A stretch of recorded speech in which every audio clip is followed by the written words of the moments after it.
Give me a hell yeah.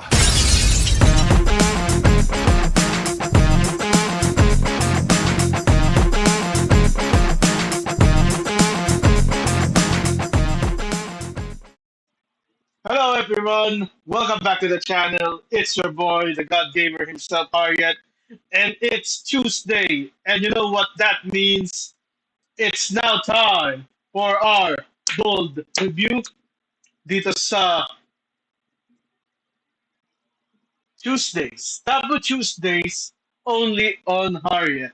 So, kung magkakaroon tayo ng isang best Tuesday movie, I think this movie will take one of the cake. It's one of those better Tuesday releases that I have seen in a long time. So, with regards to the flow of the story, ito the amount ng bold na nakikita natin dito sa pelikula na to, it's really satisfying na within 51 minutes, they actually told a decent story. It's not cinema, it's not absolute cinema, but with the standards of the last Tuesday releases kung saan tinatambakan nila ng mga mature scenes yung pelikula, ito, I think, has some dignity or yung parang continuity. Okay. So, kung nagtataka kayo anong pelikula to, it's Sita. It is starring Zia Zamora and Erica Balagtas. And Mark Mata, who is an old man, pero dito, he's an old man, but he bears it all. So, it's like they given the time to tell a story, imbes na daanin na lang sa libog yung pelikula na to. So this is the latest Viva Max movie, Sita. If you want to tune in, subscribe to the channel, hit that bell icon, and like para mapunta tayo sa recommended section on YouTube sa For You. And to have more bold review, dito sa Taboo Tuesdays. So Sita, na-introduce tayo sa karakter ni Erica Balagtas. Siya ay asawa ni Turo, isang landlord na medyo womanizer ang dating. So, si Sita ay may kaluguyo ang anak ni Turo sa ibang babae or ano ba yun?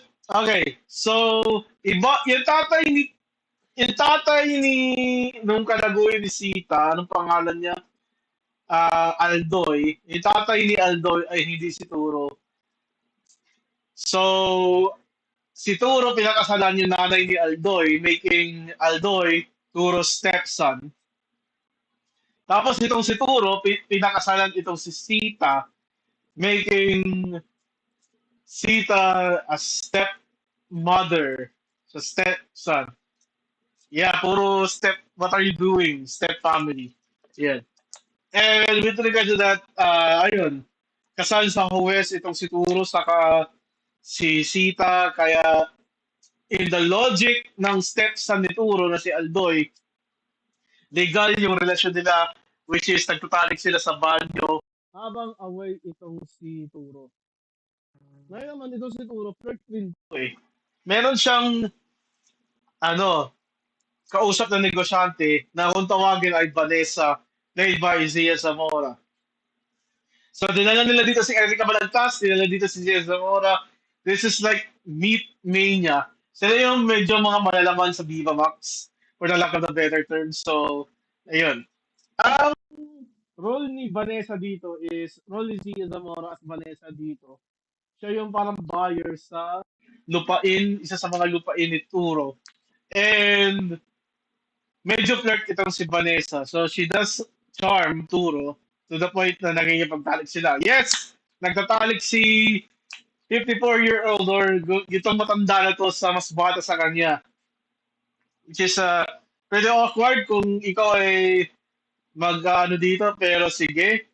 And then we also have a stalker. I forgot the name, pero may stalker sila. At itong stalker na to, walang ginawa kundi mang stalk lang Di ko alam kung pulis siya, di ko alam kung investigador siya, or something. Di ko alam kung detective siya. Pero ini-stalk niya tong si Vanessa. At nakita niya nagtatalik si Vanessa sa Turo. Kaya nagsalsal siya dun sa damuhan. Yeah. So, nagtatalik itong si Turo sa si Vanessa na hindi alam ni Sita na nakikipagtalik dito kay Aldoy.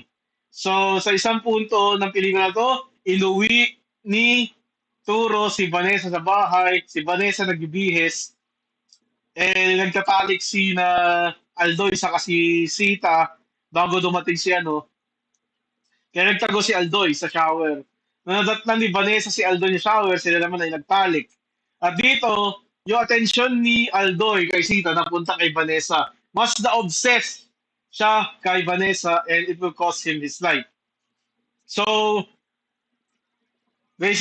Turo and Vanessa, pumunta sila sa bayan para pumunta sa isang smart padala or pawn shop or Palawan Express, something, para may money transfer, nag-snack sa van itong si Turo sa van ni Turo itong si Sita sa si Aldoy.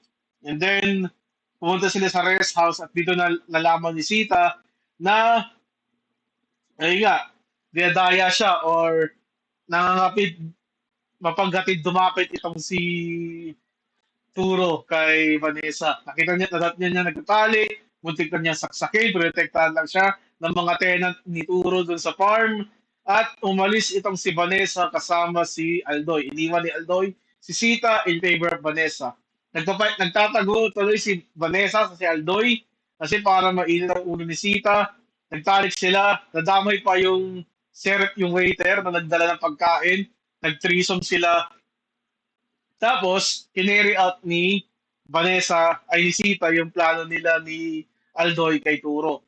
So, ang plano talaga, lalasunin ni Aldoy si Turo, yun ang ginawa ni Vanessa tuloy. So, ay ni Sita tuloy. Nilason niya si Turo. At namatay na si Turo. Then, yung stalker, pumunta doon sa rest house, nalaman natin na si Vanessa ay isang sympathizer, ay isang pogo or money launderer ng Hapon at kailangan niya yung pera ni Turo na ginamit. So, kailangan ni Vanessa si Turo. Kaso patay na nga si Turo. Pinuntaan nila ni Aldoy si Turo. At sila yung nilason ni Sita. Nagkulwari si Sita na nagtalik sila ni Turo. Makeup sex. So, nagtalik sila, namatay daw sa atake, pero nilason talaga ni Sita. Tapos, habang nagsismisan sila, nag-uusap, anong gagawin. Uminom ng tubig ito si Vanessa. Uminom ng tubig ito si Aldoy at namatay. Tumakas si Sita, tapos tinakas siya nung stalker. So, di ko alam anong purpose sa stalker. Di naman siya pulis kasi di naman niya hinuli si Vanessa.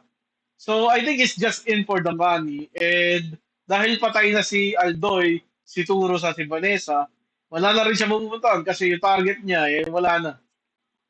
So, he just also failed this mission. Yeah, mission failed successfully. Or something. Ayun. Yeah, that's Sita. Very basic naman, pero when it comes to the gravity ng mga Viva Max Tuesday releases, this one is I will be giving a higher rating. So let's go to the tier list. I will award Sita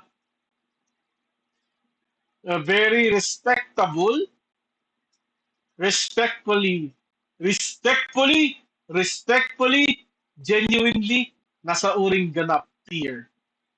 So, yan.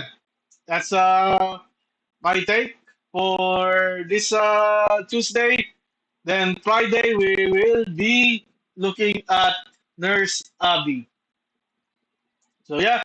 This is your boy, the God Gamer himself, Harriet, telling you goodbye and good night. Bye.